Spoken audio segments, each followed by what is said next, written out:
ఓ దేవాదిదేవా మహానుభావ శ్రీశైలవాస కైలాసవాస భ్రమరామిక సమేత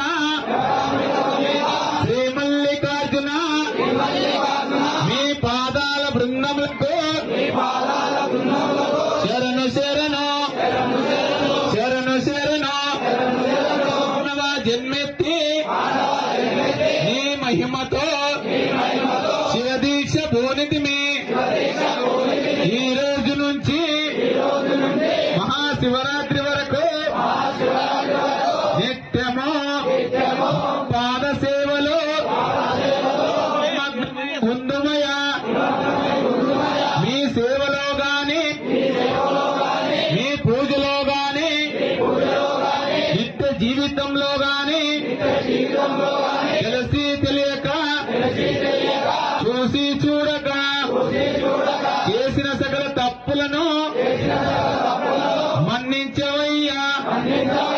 మన్నించి మాకు మాకందరికీ మా కుటుంబానికి మా గ్రామానికి విజయ అభయ ఆయు ఆరోగ్య ఐశ్వర్య సకల సంపదలనిచ్చి పాడి పంటలనిచ్చి విద్యా బుద్ధులనిచ్చి